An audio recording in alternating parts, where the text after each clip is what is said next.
গোপীনাথ অন্তরে জানতে পারলেন। আর এদিকে পুরী গোসাই মনে মনে ভাবার পরে পরেক্ষণে আবার চিন্তা করছে, ছি ছি ছি, এ আমি কি করলাম? আমি লোভ করলাম, এটা তো লোভ। আমি তো অযাচক বৃত্তি পালন করেছি, কোনোদিন কারোর কাছে কিছু চাইবো না, তাহলে আমার মধ্যে লোভ জন্মালো কেন? প্রকৃতপক্ষে তো লোভ করেনি মা, তার ইচ্ছা এর স্বাদ যদি পায় তাহলে বৃন্দাবনে ওই গিরি গোবর্ধন গোপালকে খাওয়াবে, গোপালের জন্য ভেবেছে। কিন্তু ওই যে নিজে ভেবেছে যে আমি যদি স্বাদ পাই, এইটা যে ভেবেছে, তার মনে আবার চিন্তা শুরু হয়ে গেল, ছি ছি ছি, আমি কেন লোভ করলাম, আমার মধ্যে কেন লোভ জন্মালো? না না, আমি এখানে আর থাকবো না, আমি এক্ষুনি চলে যাব। পুরী গোসাই ওই মন্দির পরিত্যাগ করে দূরে রেমুনার শেষ প্রান্তে একটা ফাঁকা শূন্য হাটে একটা গাছতলায় বসে বসে কৃষ্ণ নাম করছে। আর মনে মনে ভাবছে, ছি ছি, আমার অপরাধ হয়ে গেছে, আমি পাপ করে ফেলেছি দয়াময়, আমি লোভ করেছি, আমি আশা করেছি, আমায় ক্ষমা করে দাও দয়াময়, তুমি ক্ষমা করে দাও। নির্জন হাটে বসে নাম করছে মা, আর এদিকে করুণাময় গোপীনাথ ভক্তির অন্তরের কথা বুঝতে পেরে হরিবল হরিবল পূজারী 12টা পাত্রে ভোগ নিবেদন করেছে। এবার যখন 12টা পাত্র বাহির করবে, তখন 11টা পাত্র বাইরে বেরিয়েছে, কিন্তু একটা পাত্র আর পূজারী দেখতে পায়নি। এদিকে প্রসাদ বিতরণ করে পূজারী ভগবানকে শয়নে দিয়ে নিজে গিয়ে নিজের বিছানায় ঘুমিয়ে পড়েছে। ঠিক মধ্যরাত গোপীনাথ স্বপ্ন দেখাচ্ছে, পূজারী কে? আমি। উঠো হে পূজারী, দ্বার করবে বচন, ক্ষীরে লুকাইছি ওই সন্ন্যাসীর কারণ।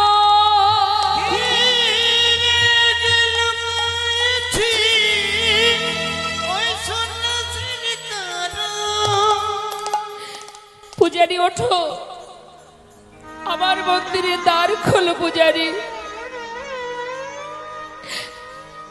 মন্দিরের দরজা খুলে ভিতরে প্রবেশ করো। দেখো আমার বস্ত্রের আড়ালে এক ভাণ্ড ক্ষীর লুকিয়ে রেখেছি আমি আমার ভক্তের জন্য।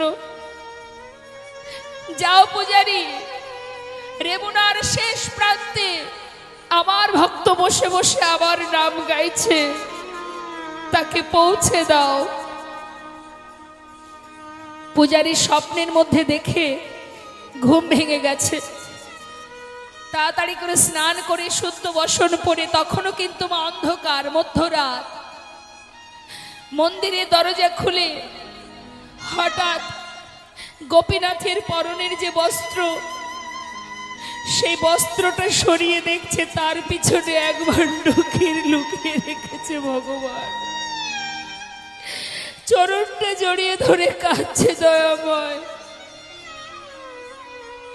এ তোমার কেমন করুণা, এ তোমার কেমন দয়া দয়াময়, তুমি যে ভক্তের ভগবান প্রভু গো, তুমি তোমার পরম ভক্তের জন্য ক্ষীর চুরি করে রেখেছ, হে করুণাময়। সেই ক্ষীরের পাত্রটা মাথায় করে নিয়ে রাত্রির অন্ধকারে পূজারী ছুটতে ছুটতে যাচ্ছে আর বলছে, কে আছো, কোথায় আছো, মাধবেন্দ্রপুরী, যার লাগে গোপীনাথ ক্ষীর করলো চুরি।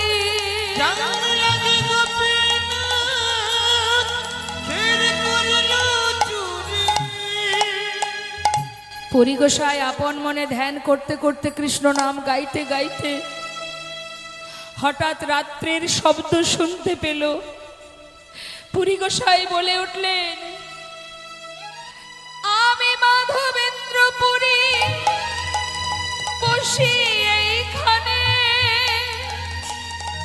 পূজারী বললেন, তোমার সমভাগ্যবান নাহি ত্রিভুবনে।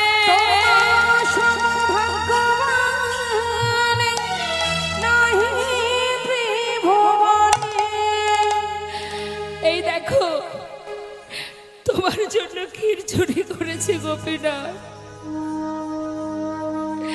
তোমার মতো ভক্ত ত্রিজগতে আর কে বা আছে বলো? এই নাও, ক্ষীর নাও। পূজারী সেই ক্ষীর পুরী গোসাইকে দিয়ে পুরী গোসাইয়ের চরণে প্রণাম করে পূজারী চলে গেলেন। সেই ক্ষীরের পাত্রটা হাতে করে নিয়ে পুরী গোসাই চোখের জলে মুখ ভাসিয়ে কাঁদছে।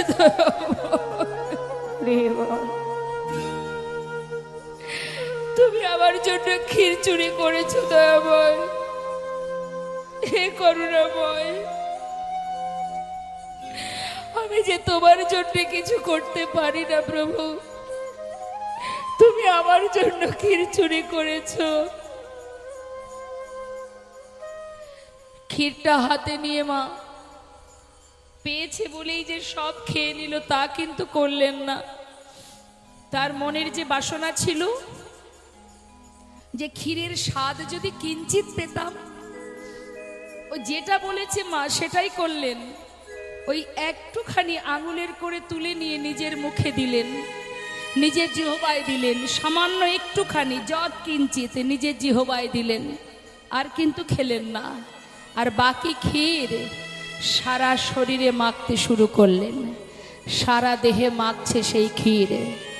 আর গাইছে, এমন বলো এমন কৃষ্ণ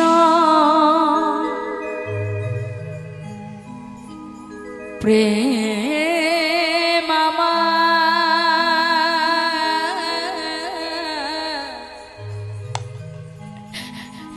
ওগো দয়া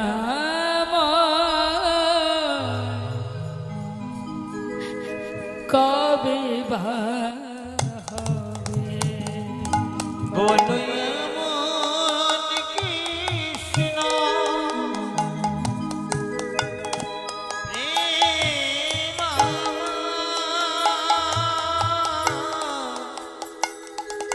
ওগো দয়াময় কবে বা হবে?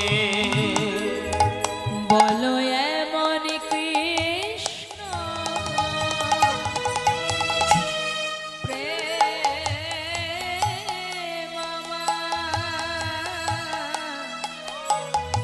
ওগো দয়া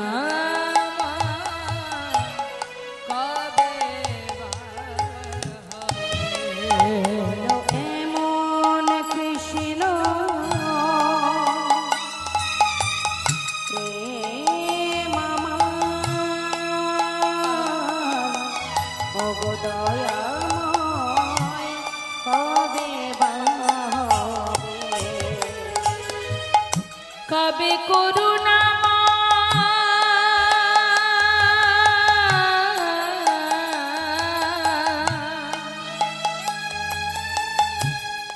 কবে করুণা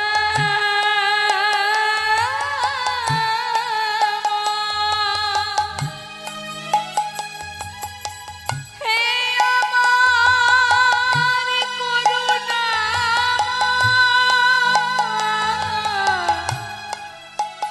করুণা তোরে করুণাময়ী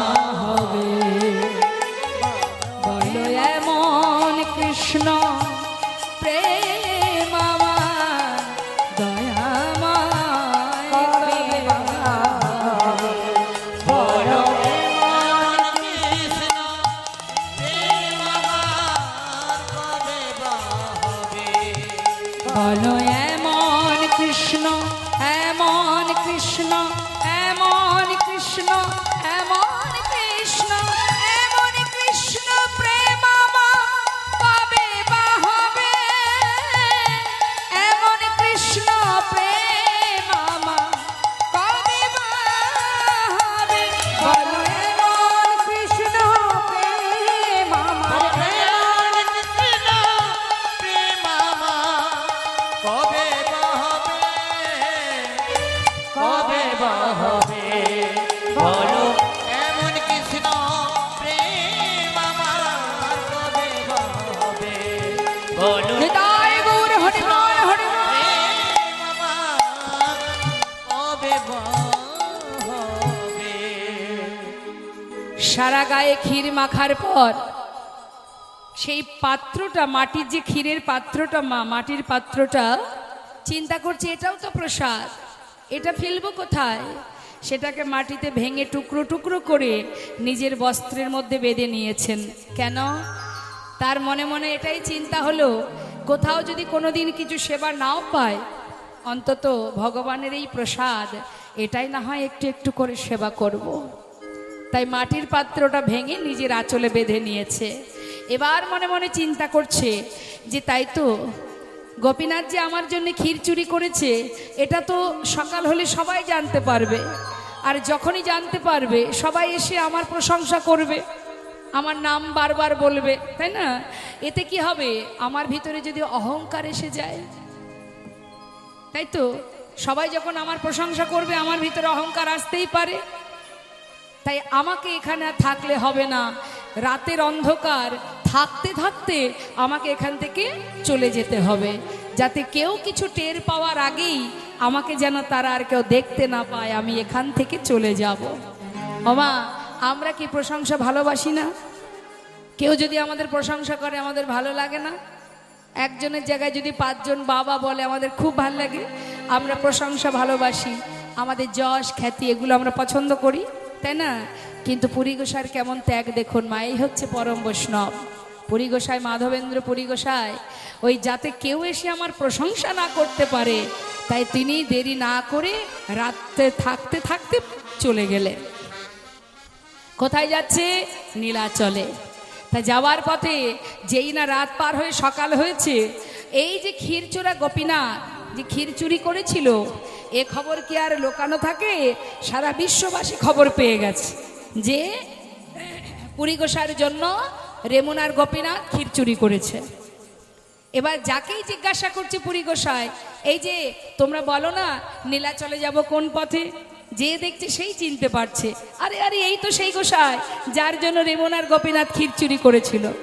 যে দেখছে সেই বলছে, কিন্তু সেদিকে তার কোনো ভ্রুক্ষেপ নেই মা, কোনো লক্ষ্য নেই, কানেই ঢুকছে না সে কথা। তার একটাই লক্ষ্য, আমাকে নীলাচলে যেতে হবে। যেই না নীলাচলে পৌঁছালেন, জগন্নাথ মন্দিরের যিনি পূজারী, তার কাছে সব কথা, স্বপ্নের কথা খুলে বললেন। সে পূজারীও দেখে চিনতে পেরেছে যে ইনি তো সেই গোসাই যার জন্য রেমুনার গোপীনাথ ক্ষীর চুরি করেছিল। সে তাড়াতাড়ি করে তাকে আসন পেতে বসতে দিয়েছে। এবার এই খবরটা দিল কার কাছে? সেই সময় নীলাচলে যিনি রাজা ছিলেন ওই পুরীধামে, এবার রাজার কাছে যেই খবর দিয়েছে, রাজাও তাড়াতাড়ি করে এসেছে যে মাধবেন্দ্রকে দর্শন করবে। কেন না, যার জন্য রেমুনার গোপীনাথ ক্ষীর চুরি করেছে তাকে একবার দেখবো না, রাজাও এসেছেন স্বয়ং দেখবার জন্য। এবার কি করলেন? অনেক মলায় যে চন্দন আর কর্পূর অনেক বোঝা তৈরি করে দিলেন, কিন্তু পুরী গোসাই তো নিয়ে যেতে পারবে না, বয়স হয়েছে তার। তাই 2 জন বাহক দিয়েছে মা, বাহককে দিয়ে বলেছে দেখো এগুলো তোমরা নিয়ে যাবে, আর পুরী গোসাইয়ের জন্য কোনো কষ্ট না হয় তার দিকে লক্ষ্য রেখো, তাকে সাবধানে রাখবে এবং ভালোই ভালোই বৃন্দাবনে পৌঁছে যাবে। এবার নীলাচল থেকে যখন যাত্রা করেছে, যাওয়ার পথে চিন্তা করছে পুরী গোসাই, রেমুনার ওপর দিয়েই তো যাব, আসার সময় প্রণাম করতে পারিনি, যাওয়ার সময় না হয় প্রণাম করে যাব।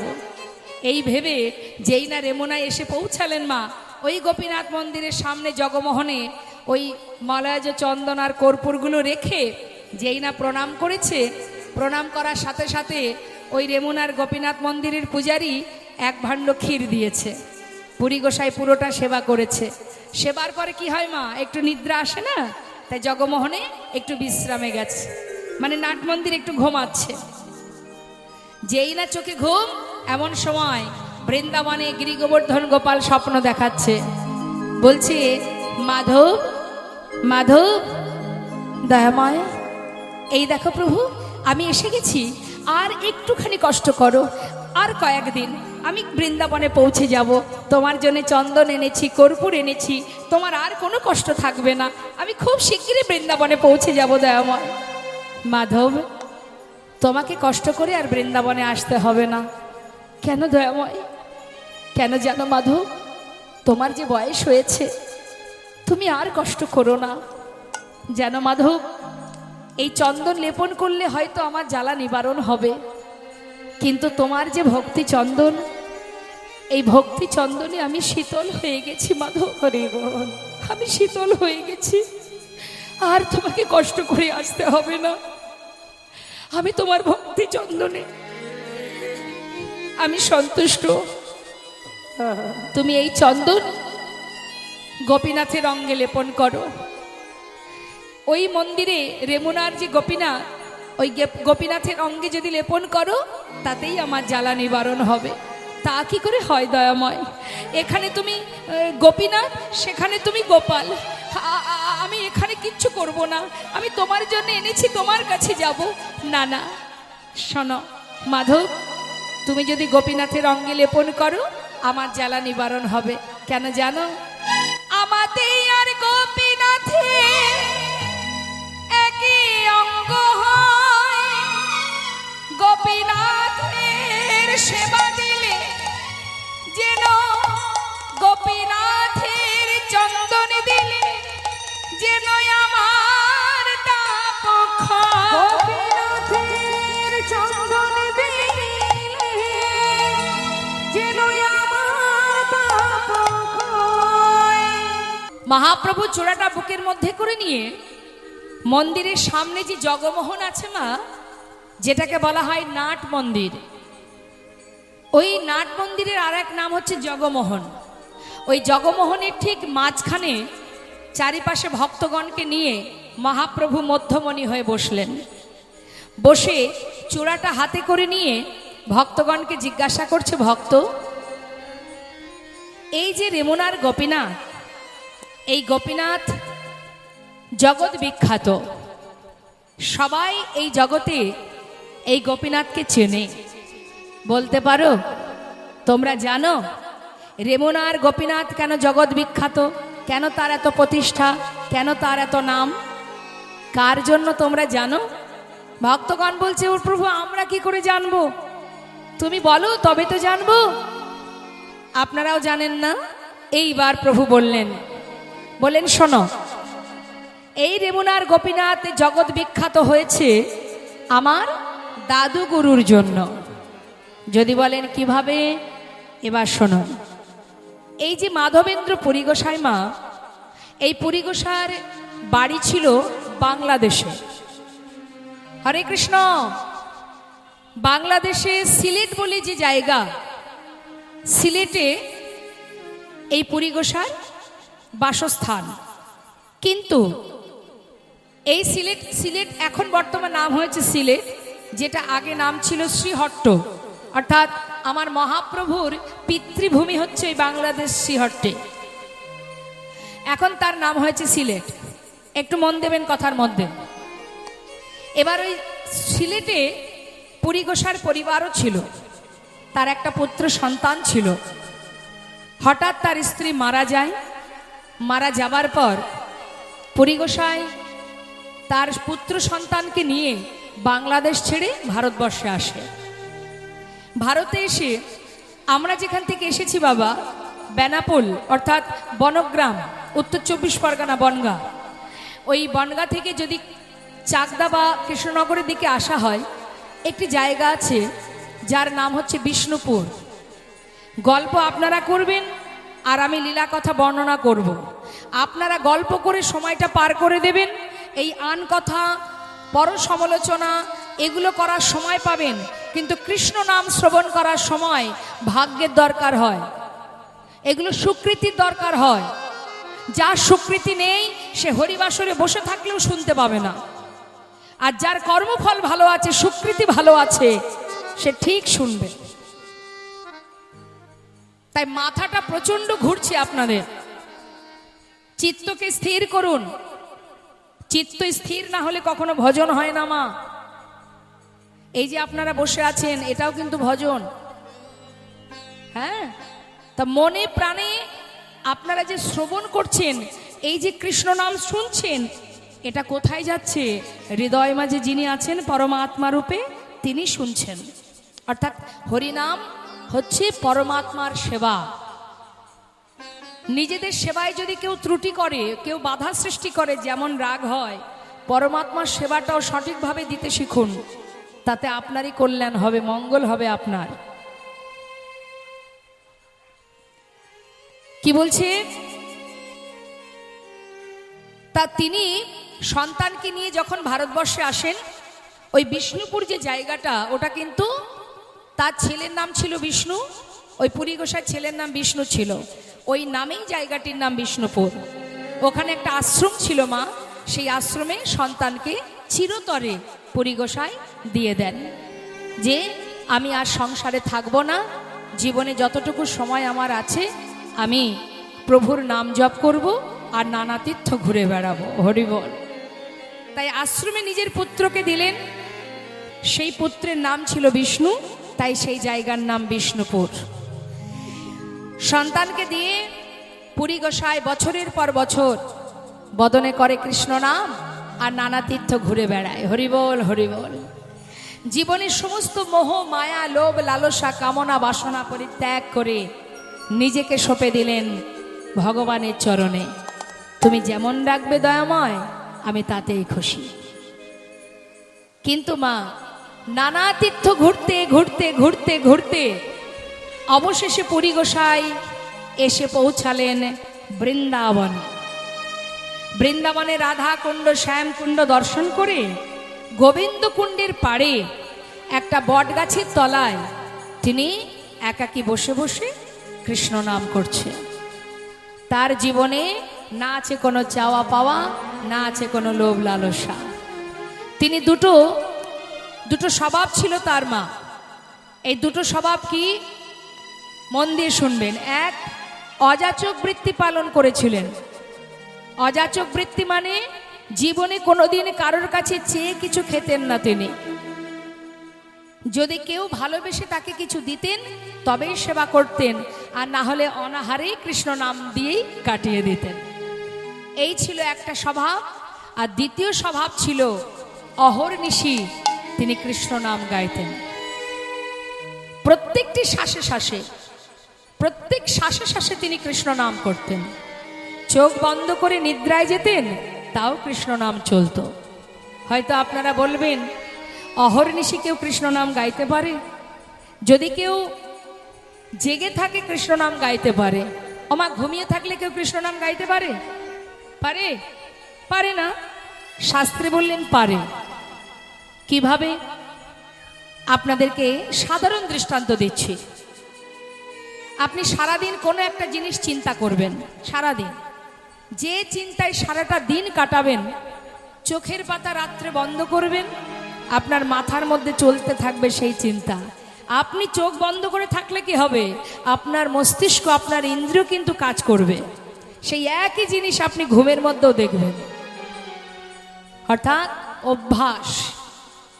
অভ্যাস। আমাদের এই দেহের মধ্যে যতগুলো ইন্দ্রিয় আছে, তুমি যে পথে চালনা করবে সে তাড়াতাড়ি শক্তিশালী হবে।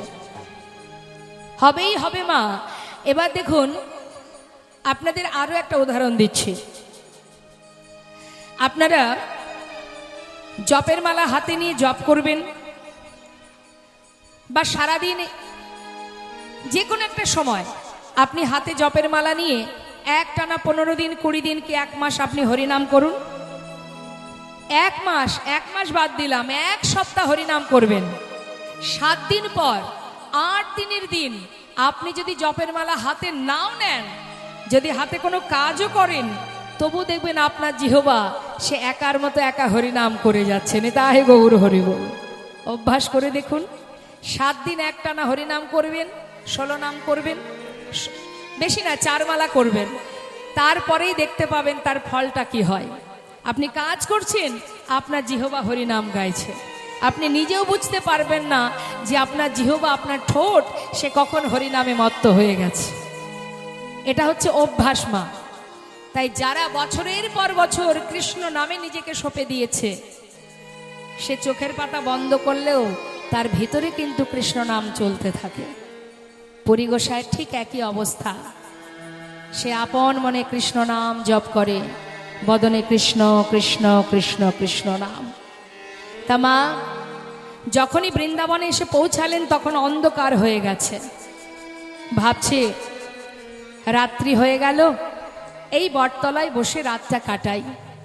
কোন রকমে রাত পার হয়েছে, সকালবেলা চারিদিকে তাকিয়ে দেখছে। কি দেখছে?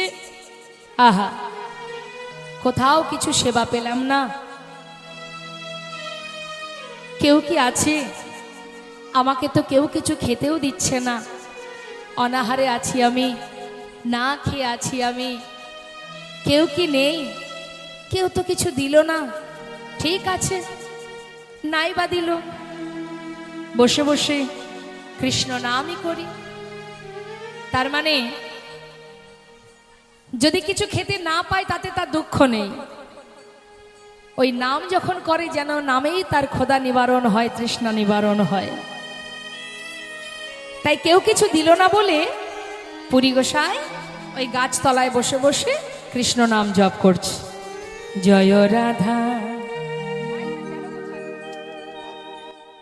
রমান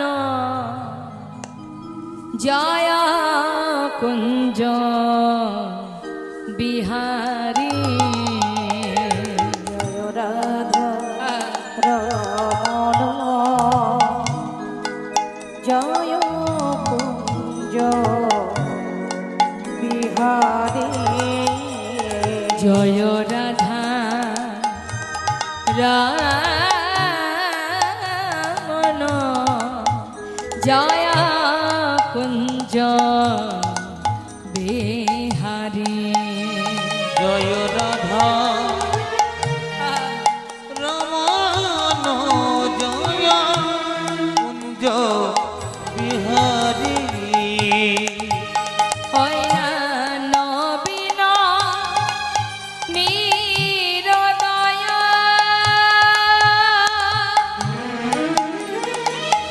জয় শ্যাম সুন্দর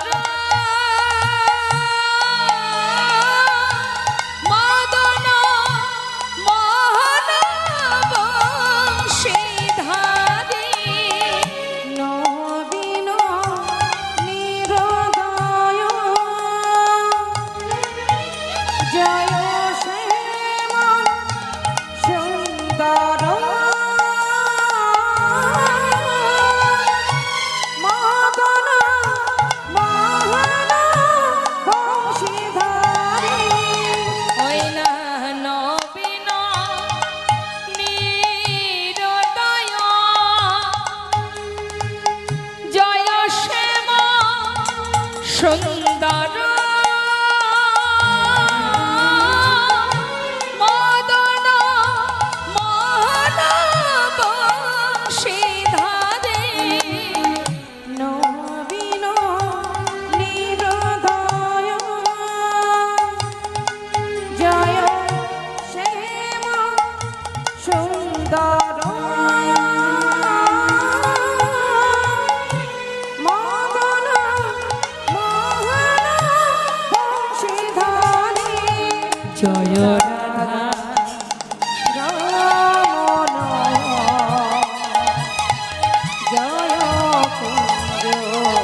মা পদাবলিতে বৈষ্ণব মহাজন কি বলছে, কথাগুলো মন দিয়ে শুনুন।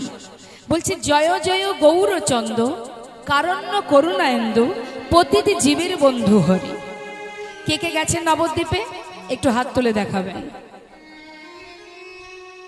শ্রীধাম নবদ্বীপ ধামে গৌর দর্শনে কে কে গেছেন? আচ্ছা, আর যারা হাত তোলেননি যাওয়া হয়নি? আচ্ছা, দীঘায় কে কে গেছেন একটু হাত তুলে দেখান। দীঘার সংখ্যা বেশি, নবদ্বীপের সংখ্যা কিন্তু কম। কেন নবদ্বীপে যাওয়া হয়নি কেন? ওমা বলুন তো, কলির ভগবানকে অর্থাৎ আমাদের ভগবানকে সর্বনাশ হয়ে গেছে। কৃষ্ণ নয়, কৃষ্ণ কোথায়? সে তো দাপর যুগে। এখানে কোথায় কৃষ্ণ? কলির ভগবানকে গৌর হরি। ভুল করবেন না, নিজের পিতাকে চিনতে যদি ভুল করেন তাহলে ঠিকানাও ভুল হয়ে যাবে, আর পথে চলাটাও ভুল হয়ে যাবে, জীবনটাও ভুল হয়ে যাবে। কৃষ্ণকে কে চেনালো? কৃষ্ণ কোথায় ছিল? কৃষ্ণ দাপর যুগে এসেছেন। কৃষ্ণ হচ্ছে দাপর যুগের কৃষ্ণ অবতার, আর আমরা কলির জীব। আমরা কলিতে জন্ম নিয়েছি, দাপর গেছে, তারপরে কলি এসেছে। তাহলে কলির জীব হয়ে কৃষ্ণকে চিনব কি করে? দাপরে কে কোথায় এসেছিল না এসেছিল জানলাম কোথা থেকে? শাস্ত্রে বললেন, যদি গৌর না হইতো কেমনে হইতো, কেমনে ধরিতাম দে রাধার মহিমা প্রেম রস সীমা, এই জগতে জানা তোকে। অর্থাৎ গৌর হরি জানিয়েছেন তাই আমরা জেনেছি। এই গৌর হরি হচ্ছেন কৃষ্ণ, এই গৌর হরি হচ্ছেন রাধা। বৃন্দাবনে রাধা কৃষ্ণ দেহ দুটো আলাদা, কিন্তু কলিযুগে গৌর হরি। ওই দেখুন আমার মায়েদের অবস্থা দেখুন, সামনে দিয়ে একজন যাচ্ছে তার দিকে তাকিয়ে আছে, যেন মনে হচ্ছে কোনোদিন তাকে দেখেনি। কোনো লাভ আছে এসব দেখে? কথাটা মন দেন। প্রকৃত যদি কেউ যুগল দেখতে চায় মা, প্রকৃত যদি কেউ যুগল দেখতে চায়, তাহলে গৌরহরিকে যদি কেউ দেখতে পারে, নবদ্বীপ চন্দ্র গৌরহরিকে যদি কেউ দেখে, তাহলে রাধা কৃষ্ণের যুগল দর্শন হয়ে যায়। কেন বলুন তো? বৃন্দাবনে রাধা কৃষ্ণ আলাদা আলাদা দেহ, কিন্তু কলিযুগে সেই দুই দেহ নদিয়ায় গৌর সুন্দর। তাহলে একই অঙ্গে দুটো দেহ, তাই তো? তাহলে যদি গৌর হরিকে দেখি তাহলে কিন্তু যুগল আমাদের দেখা হয়ে যাবে। হ্যাঁ, তা সেই গৌর হরি ভাবের আবেশে যখনই এই লীলাগুলো বলেছেন, তখনই মহাজন যারা যারা তার পার্শ্বদবিন্দু ছিল, ভক্ত যারা ছিল, ওই মহাপ্রভুর মুখে শুনেছে, সাথে সাথে সব কলমে পদাবলী করেছেন। আর যার কারণে সেই মহাজনী পদাবলী দ্বারাই আমরা গোবিন্দকে চিনেছি, রাধারানীকে চিনেছি, এবং বৃন্দাবনের লীলা সম্বন্ধে জেনেছি। তাই তো শাস্ত্রে বললেন, গৌরহরি না হলে কে জানতো নদিয়ার চাঁদ গৌর সুন্দর। শুধু তাই নয় মা, তিনি যে শুধুমাত্র লীলা প্রকাশ করেছেন তা নয়, সেই সাথে সাথে কলিহত জীবকে উদ্ধারও করেছেন। একদিকে ছিল তার লীলা, একদিকে ছিল তার জীবকে উদ্ধার করা। তা জীবের জন্য কি এনেছে? মধুমাখা হরিনাম। কে দিয়েছে হরিনাম? ধরল গ্রহণ করো বলে। সেই করুণাময় দয়াল নিতাই চাঁদ, করুণাময় গৌর সুন্দর, অদ্বৈত আচার্য প্রভু হরিদাস ঠাকুর, যারা এই হরিনাম এনেছেন জীবের উদ্ধারের জন্য, কলিজীবের দ্বারে দ্বারে দিয়েছে। কথা বলার সময় হালকা রিভাব রাখুন না, একটু রিভাব রাখুন। জয়নিতাই জয়নিতাই, হরে কৃষ্ণ, জয় রাধে, হরে কৃষ্ণ, জয় রাধে রাধে, জয়নিতাই জয় গৌর, জয় রাধে রাধে, হরে কৃষ্ণ। ঠিক আছে। তাই বৈষ্ণব মহাজন বললেন, ঘোর কলিযুগে যে সহজ উপায় আমার করুণাময় প্রভু দিয়েছেন, অন্য কোনো যুগে ছিল না। তা এই ঘোর কলিযুগে কি সহজ উপায় দিয়েছে বললেন, অতি সহজে ভগবানের চরণ পাওয়া যায় যদি কোনো ভাগ্যবান ভাগ্যবতী গুরুচরণ আশ্রয় করে হরিনাম মহামন্ত্র জপ করতে পারে। কারণ নাম ছাড়া কলিজীবে আর কোনো ধর্ম নেই। আর যদি কোনো জীব হরিনাম করতে পারে, বৈষ্ণব মহাজন পদাবলিতে বলছেন, দান ব্রত তপ তীর্থ ক্ষেত্রাদি নাঞ্ছা যায় স্থিতা শক্তয় দেব মহাতাং সর্বপাপ হর শোভা রাজস্বী অশ্বমেধানং জ্ঞানাধ্যত্ত বস্তন আকৃষ্ট হরিনামে স্থপিত শেষু নামেশ। তার মানে মা, দান করো, ব্রত করো, যজ্ঞ করো, কেউ বা মা কালীর পূজা করে, কেউ বা সৌর সাধনা মানে সূর্যের পূজা করে, কেউ বা গণেশ পূজা করে, কেউ বা লক্ষ্মী পূজা, তাই না? কেউ ঠাকুর অনুকূলকে ভালোবাসে, কেউ লোকনাথকে ভালোবাসে। তুমি যে কর্মই করো, যে আরাধনাই করো না কেন, কলিযুগে হরিনাম যদি জপ করতে পারে, মহামন্ত্র যদি জপ করতে পারে, জগতে যত রকমের পুণ্য ফল আছে সমস্ত রকমের ফল একত্রিত হলে যে ফল হয়, এক হরিনামে সেই ফল লাভ করা যায়। তার মানে তুমি যদি কাউকে কিছু দান করো, দান করে না মানুষ, বস্ত্র দান করে, অন্ন দান করে, তাই না? দান করলে তো একটা পুণ্য অর্জন হয়। লক্ষ্মী পূজা, কালী পূজা, যে কাজই করো না কেন, শুভ কাজ করলে ভগবানের কৃপা লাভ করা যায়। তাহলে সুকর্ম করলে যে কৃপা লাভ হয়, শাস্ত্রে বললেন হরিনাম করলে সব রকমের শুভ কর্মের যে সুফল একসঙ্গে লাভ করা যায়। নিতাই গৌর হরিবল হরিবল। তাছাড়া সমস্ত দেবদেবীর পূজা করতে গেলে যে শ্লোক আমরা পাঠ করি সেটাকে বলা হয় মন্ত্র, আর হরিনামকে বলা হয় মহামন্ত্র। অর্থাৎ মন্ত্রের ঊর্ধ্বে হচ্ছে মহামন্ত্র। যে মহামন্ত্র হরিদাস ঠাকুর জপ করতেন দিনে 3 লক্ষ। আপনারা এখানে অনেকেই আছেন মালা জপ করেন, 3 লক্ষ বাদ দিলাম, 16 মালা জপ হয় কিনা সেটা একবার খোঁজ করে দেখবেন, সেটাও সম্ভব হবে না। হ্যাঁ, কারণ আমরা কলির জীব, তো আমরা মায়ার বালিশ মাথায় দিয়ে মোহ ঘুমে ঘুমিয়ে থাকি, সুখে আছি, ভালো ঘর, ভালো বিছানা ইত্যাদি ইত্যাদি। এর মধ্যে থাকতে থাকতে ভগবানের নাম করা বড় কঠিন। কলিযুগে ভগবানের নাম করা বড় কঠিন। দেখবেন এই যে হরিবাসরটা বসে আছেন আপনারা, দেখবেন ঘোর কলি মানে কলি মহারাজ আপনাকে ঠিকঠাক হরিনাম শুনতে দেবে না। কেন বলুন তো? কারণ আমরা কলির জীব, তো কলি চেষ্টা করবে যাতে ধর্মের পথে কেউ যেতে না পারে। এটা কলিযুগ। তো এখানে কুটিলার মতো ননদিনী, এমন কুটিল প্রকৃতির মানব মনোবৃত্তি যারা এই জগতে অভাব নেই, আছে না? ঘরে ঘরে আছে, তো আছে। মন্থরার মতো কুমন্ত্রণা দেওয়ার ব্যক্তির অভাব নেই। যে মন্থরা রাম অবতারে কৌশল্যা কৈকেয়ীর মধ্যে দ্বন্দ্ব বাঁধিয়েছিলেন, যার কারণে কৈকেয়ী প্রভু রামচন্দ্রকে 14 বৎসরের জন্য বনে পাঠিয়েছিলেন, তাহলে মন্থরার মতো কুমন্ত্রণা দেওয়ার ব্যক্তি কিন্তু কলিযুগে অভাব নেই মা, ঠিক আছে? আবার মহাভারতে শকুনি মামার মতো এমন ব্যক্তিরও অভাব নেই ঘরে ঘরে। আপনি হরিনাম করবেন, আপনাকে করতে দেবে না। অনেকে বলবে এত টাকা খরচ করে হরিবাসন দিয়ে হবেটা কি? তার থেকে টাকা পয়সা ব্যাংকে রাখ, ভবিষ্যতে কাজে দেবে। আপনাকে সঠিক পথে, ধর্মের পথে যেতে অনেক বাধা আসবে, অনেক বাধা, অনেকেই বাধা দেবে। কিন্তু সজ্জন ব্যক্তি যে হবে, যে ভগবত ভক্ত হবে, সে কারোর কথা শুনবে না।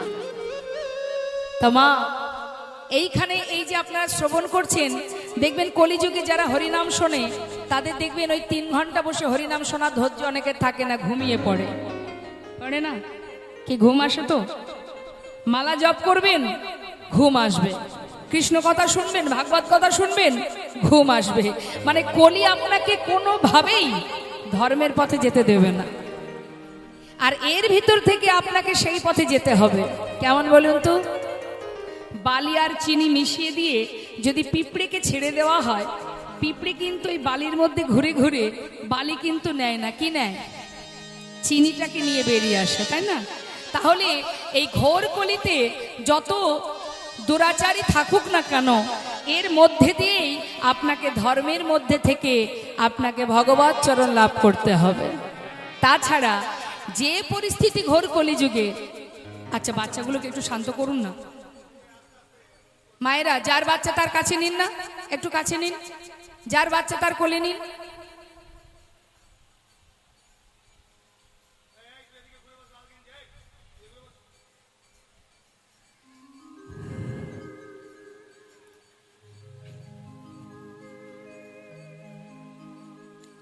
তো এবার বৈষ্ণব মহাজন বললেন, ঘোর কলিযুগে দুরাচার, পাপাচার, ব্যভিচার যাদের অভাব নেই, তার মধ্যে দিয়ে প্রভু দেখলেন কলিহত জীবের সময় খুব কম, তাই অতি সহজ উপায় ওদের জন্য আমাকে দিতে হবে।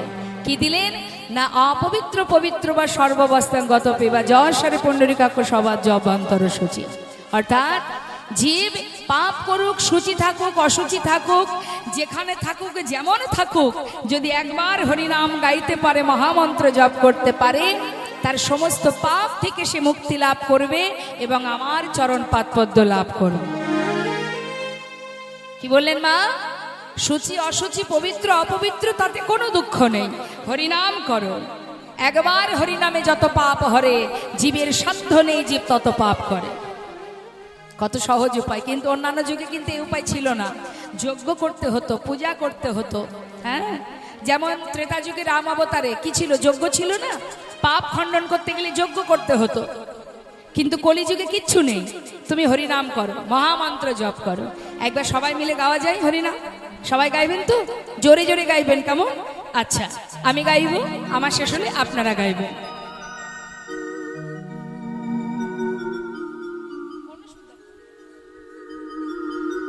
সবাই মিলে আগে আমি গাইব, শুনে নিন, তারপরে আপনারা দুহাত তুলতে হবে, তুলুন সবাই হাত। প্রত্যেকে তুলেছেন? প্রত্যেকে তুলবেন, হাতে তালি দিয়ে আমার শেষ হলে আপনারা গাইবেন। হরে কৃষ্ণ কৃষ্ণ কৃষ্ণ হরে হরে, হরে রাম রাম রাম হরে হরে, হরে কৃষ্ণ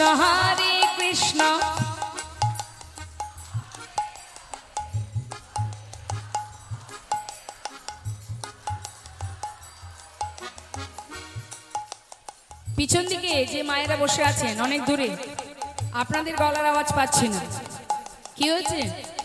হরিনাম করবেন, এটা আপনার কাজ, আপনাকে করতে হবে, আপনার কাজ কেউ করে দেবে না।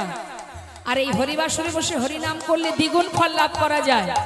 সবাই হাত তুলে জোরে জোরে গাইবেন, প্রত্যেকে তুলুন। হ্যাঁ, হরে কৃষ্ণ কৃষ্ণ কৃষ্ণ হরে হরে, হরে রাম রাম রাম হরে হরে, হরে কৃষ্ণ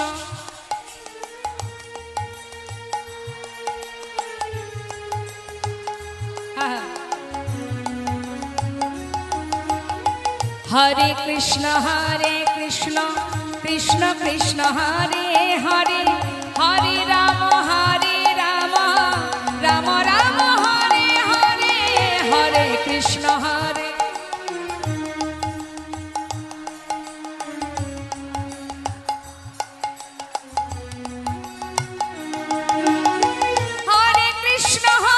কৃষ্ণ কৃষ্ণ কৃষ্ণ হরে হরে, হরে রাম রাম রাম হরে হরে, হরে কৃষ্ণ। বাবা খুব সুন্দর। হরে কৃষ্ণ কৃষ্ণ কৃষ্ণ হরে হরে, হরে রাম রাম রাম হরে হরে, হরে কৃষ্ণ।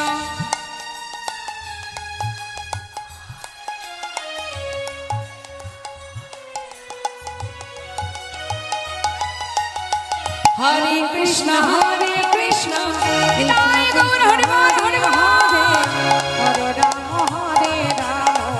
রাম রাম হরে হরে, হরে কৃষ্ণ হরে কৃষ্ণ হরে রাম রাম রাম হরে হরে হরে কৃষ্ণ হরি বল হরি বল হরে হরে হরে রাম রাম রাম হরে হরে বলো হরে কৃষ্ণ কৃষ্ণ কৃষ্ণ হরে হরে হরে রাম রাম রাম হরে হরে হরি বল হরি বল। হরিনাম করলে জীবকে যমপুরীতে যেতে হয় না, নরক বাস করতে হয় না, সে মৃত্যুকে পর্যন্ত জয় করতে পারে যদি মহামন্ত্রকে প্রকৃতভাবে জপ করতে পারে। আজ বৈষ্ণব মহাজন বললেন, করুণাময় পতিত পাবন আমার গৌর সুন্দর, যিনি জীবের ঘরে ঘরে হরিনাম দিয়েছে, জগায় মাধায় যারা কলসির কানা ভেঙে মেরেছিলেন নিতাই চাঁদের কপালে, তথাপিও নিত্যানন্দ প্রভু বলেছিলেন, মেরেছিস তাতে কোনো দুঃখ নাই, অন্তত একবার হরি বল বল। মেরেছিস কলসির কানা, তাই বলে কি নাম দেব না? এমন দয়াল আর কোনো যুগে ছিল না গো মা। অন্যান্য যুগেও ভগবান এসেছেন, কিন্তু আমার গৌর হরির মতো দয়াল নিতাই চাঁদের মতো এমন প্রেমের মূর্তি প্রেমময় আর কোনো যুগে ছিল না, যারা জীবের হাতে ধরে পায়ে ধরে ধুলায় গড়াগড়ি দিয়ে জীবকে উদ্ধার করে গেছে। তাই তো আজ আমরা সেই হরিনাম আস্বাদন করছি। যেভাবেই তুমি হরিনাম বলো না কেন, হেলায় বা শ্রদ্ধায় যে বা নাম লয়, ক্রমে ক্রমে কৃষ্ণ ভক্তির হয় উপচয়। হরে বল হরে বল।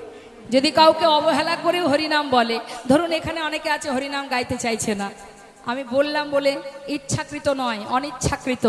শাস্ত্রে বললেন অবহেলাতেও হরিনাম করলে তাতেও মঙ্গল। হরিনাম গাইলে মঙ্গল, হরিনাম শুনলে মঙ্গল। শোনারও একটা ক্রিয়া হয় মা, শোনারও কিন্তু একটা ক্রিয়া আছে। আপনি শুনলেও তাতেও আপনার মঙ্গল। নববিধা ভক্তির মধ্যে প্রথম কথা শ্রবণং, শ্রবণং মঙ্গলম।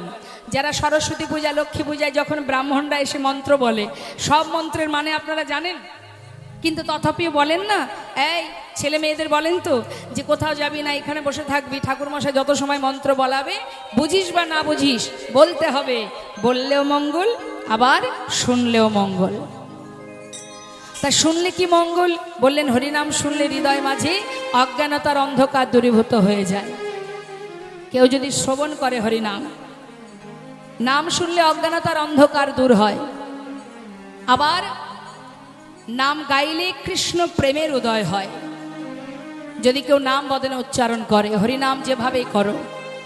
আবার বললেন কৃষ্ণ গালি দিতে যদি কেউ করে কৃষ্ণ নাম উচ্চারণ, সেই নাম হয় তার মুক্তিরও কারণ। অনেকে গালি দিতেও কৃষ্ণ নাম বলে, বলে না? কারা বলে এগুলো? কারা দেয়? ব্যঙ্গ করে, ঠাট্টা করে কারা? যারা ভগবানকে ভালোবাসে না, নাস্তিক দ্বারা, তাই না? হরি বল। তা নাস্তিক ব্যক্তি যদি ভগবানের নাম করে, কাউকে গালি দিতেও, কাউকে ব্যঙ্গ করতে, ঠাট্টা করতেও যদি বলে জয় নিতাই, হরে কৃষ্ণ, শাস্ত্রে বললেন ও যদি অবহেলাতেও বলে, ব্যঙ্গ করতে গিয়েও বলে, তাতেও ওর মঙ্গল। নিতাই গৌর হরি বল। কৃষ্ণ গালি দিতে যদি কেউ করে কৃষ্ণ নাম উচ্চারণ, সেই নাম হয় তার মুক্তিরও কারণ। দেখবেন সাধুগুরু বৈষ্ণবকে দেখলে যখন ব্যঙ্গ করে, সাধুগুরু বৈষ্ণব কি বলে?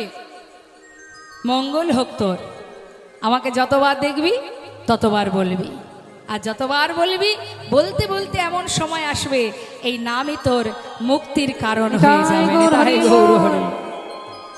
তাই হরিনাম যেভাবেই করো, যেভাবেই প্রভুর নাম জপ করো, বলো না কেন, তাতেই মঙ্গল। কিছু কিছু জায়গার নাম আছে ভগবানের নামে, আছে না মা? এদিকে আছে? কোথায়? কি নাম বলুন?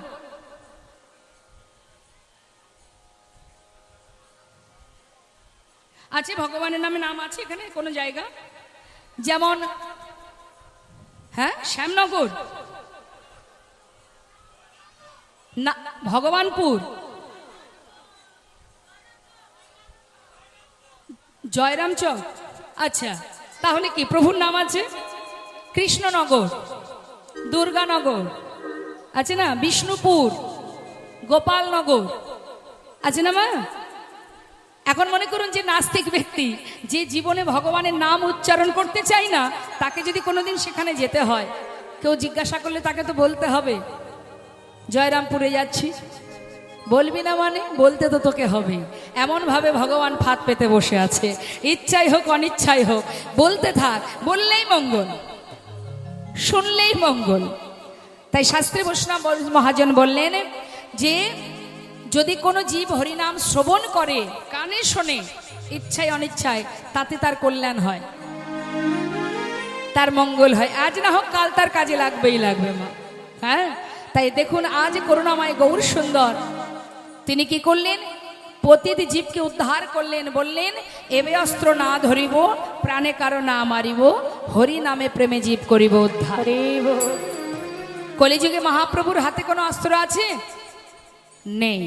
কিন্তু অন্যান্য যুগে একটু লক্ষ্য করে দেখুন, সত্য যুগে নারায়ণ আছে তো তার হাতে অস্ত্র, ত্রেতা যুগে প্রভু রামচন্দ্র আছে মা, দাপর যুগে ভগবান কৃষ্ণ তার হাতেও অস্ত্র আছে, চক্র ধারণ করেছিলেন কুরুক্ষেত্রের মাঠে। কিন্তু কলিযুগে মহাপ্রভুর হাতে কোনো অস্ত্র আছে? তিনি বললেন আমি অস্ত্র ধারণ করব না, হরি নাম দিয়ে জীবকে উদ্ধার করব না। তাই গৌর হরি বল হরি বল। তাই বৈষ্ণব মহাজন বললেন যে ভক্ত হৃদয়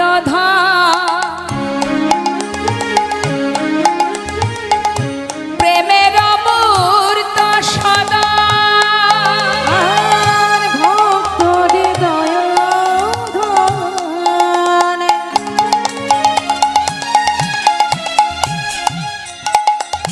প্রেমের মূর্ত সদন, ও সে ভালোবাসে ভালোবাসে আপনা ভিতরি, সে যে ভালোবাসে আপন ভিতরি, ভালোবাসে আপনা ভিতরি।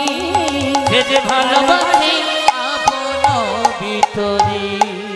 ওমা আমার গৌর সুন্দর শুধু পতিত জীবের বন্ধু নয়, সে ভক্ত হৃদয় ধন।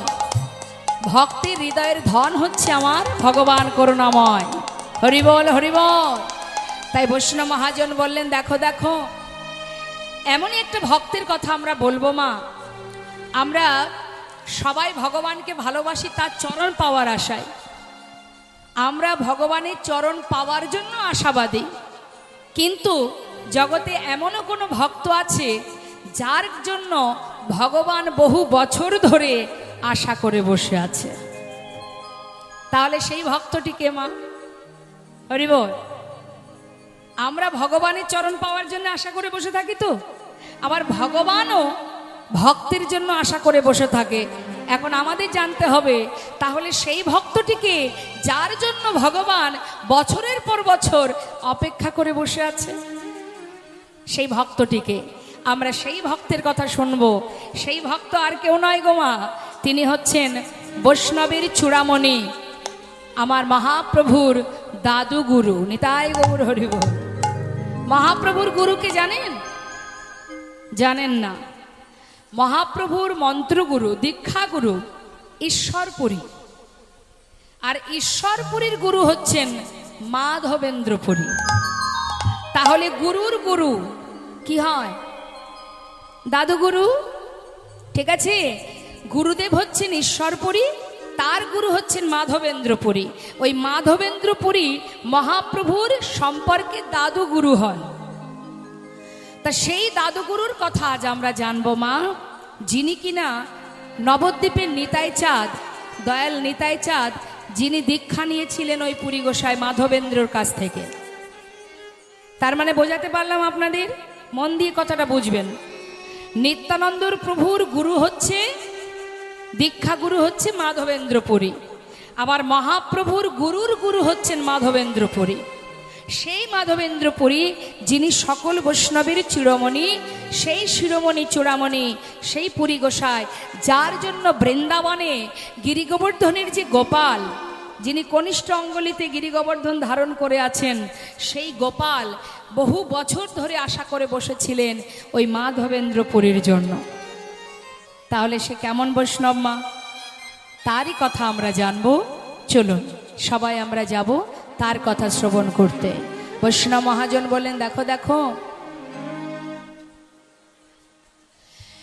এই পুরী গোসাইয়ের জন্য, এই মাধবেন্দ্র পুরী গোসাইয়ের জন্য ভগবান প্রসাদ চুরি করে রেখে দিয়েছিলেন। তাহলে মা সে কেমন ভক্ত গো? কেমন ভক্ত হলে ভগবান ভক্তের জন্য প্রসাদ চুরি করে রাখে? ভক্ত জাগিছিল গোপালের দিতে আর ভক্তের জাগিছে লোভ, গোপালের দিতে ভোগ।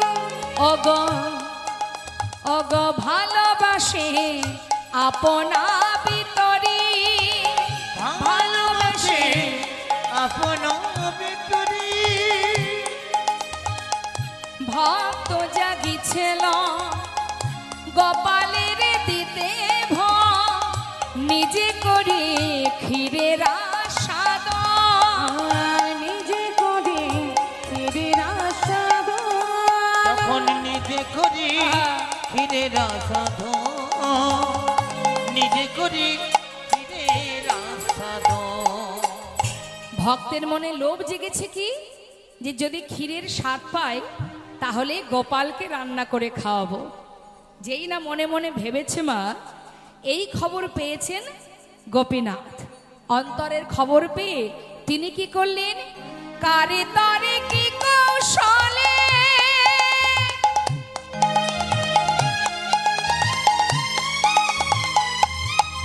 অগক্ষীর পাত্র বস্ত্র তলে, কারে তরে কি কৌশলে,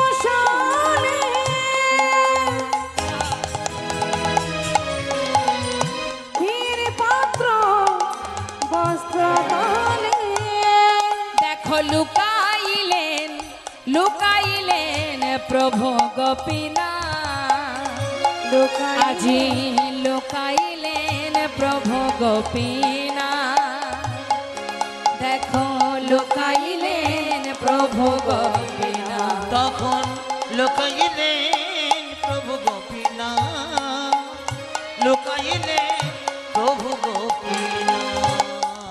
ওমা মাধবেন্দ্রপুরী মনে মনে ভাবছে যে ক্ষীরের স্বাদ যদি পায় তাহলে গোপালকে রন্ধন করে খাওয়ায়। আর এই অন্তরের খবর জানতে পেরে গোপীনাথ লুকিয়ে রেখে দিলেন সেই ক্ষীর, লুকিয়ে রেখে দিলেন ভক্তের জন্য। মহাজন, যে মহাজনের সুন্দর পদ লিখেছেন তিনি হচ্ছেন ডক্টর মহানামব্রত ব্রহ্মচারী। তিনি কি বলছেন? হ্যাঁ না প্রভু, হ্যাঁ না প্রভুর গুণগান, যদি গাইতে চাহে প্রাণ, হেন প্রভুর গুণগান, যদি গাইতে চাহে প্রাণ, ও গহিয়া করে আকুলি বিকুলি, হিয়া করে আকুলি বিকুলি, হিয়া করে আকুলি বিকুলি, হিয়া করে আকুলি বিকুলি। মহানামে কেঁদে কয়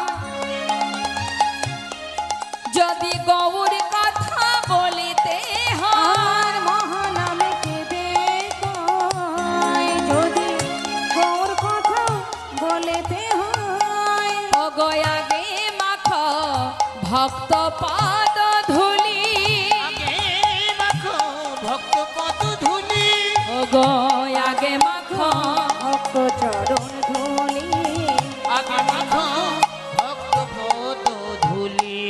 আমার প্রভুর গুণ কথা, আমার প্রভুর গুণ কথা, অগ যদি বলিতে চাহে প্রাণ, আমার প্রভুর গুণ কথা, যদি বলেতে চাহে প্রাণ, আমার প্রভুর গুণ কথা, যদি বলিতে চাহে প্রাণ, ভক্ত পদ ধুলি অঙ্গে মাখো, নিতাই গৌর হরি বল। পদ ধুলি অঙ্গে মাখো, যদি বলিতে চাহে প্রাণ, ভক্ত পদ ধুলি অঙ্গে মাখো, যদি বলিতে চাহে প্রাণ, চরণ ধুলি অঙ্গে মাখো, আগে মাখো ভক্ত পদ ধুলি। তোমরা আগে মাখো দি। নিতাই গৌর হরিবল। শুনলাম আমরা গৌর চন্দ্রিকা গৌর কথা মাধবেন্দ্র পুরী গোসাইয়ের মহিমা আস্বাদন করব আমরা। এত সময় আমরা গৌর চন্দ্রিকা আস্বাদন করলাম, শ্রীধাম নবদ্বীপে ছিলাম। চলে যাব এবার আমরা সেই বৃন্দাবনে, সেই পুরী গোসাইয়ের সঙ্গে কিভাবে ভগবানের মিলন হয়েছিল জানবো আমরা সবাই উলুধ্বনি হরিধ্বনি করে। চলুন যাই শ্রীধাম বৃন্দাবনে উলুধ্বনি হরিধ্বনি করে। বৃন্দাবনের রাজাকে মা কে রাজা বৃন্দাবনে? রাধা। কেন রাধা রাজা হবে কেন? রাজা তো কৃষ্ণ হবার কথা, রাধা রানী কেন রাজা হতে যাবে জানেন? শ্রীমতী রাধানীকে গোবিন্দ এতটাই ভালোবাসেন, নিজের 84 ক্রোশ বৃন্দাবনটা রাধানীকে দিয়ে দিয়েছেন। কারণ গোবিন্দ রাধা নাম ছাড়া এক পাও চলতে পারেন না। যে ব্যক্তি বৃন্দাবনে যাবে, যে ভক্ত বৃন্দাবনে যাবে, আগে গিয়ে তাকে রাজার জয় দিতে হবে। আর রাজার জয় মানে রাধার জয়। রাধার যখনই জয় হবে তবেই গোবিন্দ সন্তুষ্ট হবে, না হলে হবে না। তাই বুদ্ধি করে 84 ক্রোশ বৃন্দাবনটা রাধানীকে দিয়েছেন। তাই বৃন্দাবনের সরকার হলেন রাধা রানী। হ্যাঁ, তা চলুন সবাই মিলে আমরা রাধা নাম গাইতে গাইতে যাব উলুধ্বনি হরিধ্বনি করে। বৃন্দাবন ধাম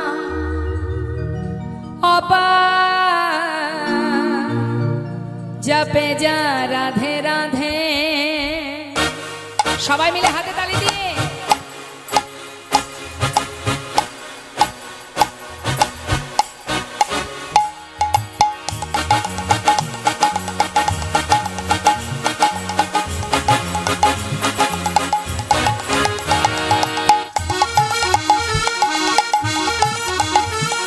রাধে রাধে।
নাহি হত কৃষ্ণ অবতার। हाय जो पी जा राधे राधे नहीं हो तो कृष्ण अवतार जो पी जा राधे राधे বৃন্দাবন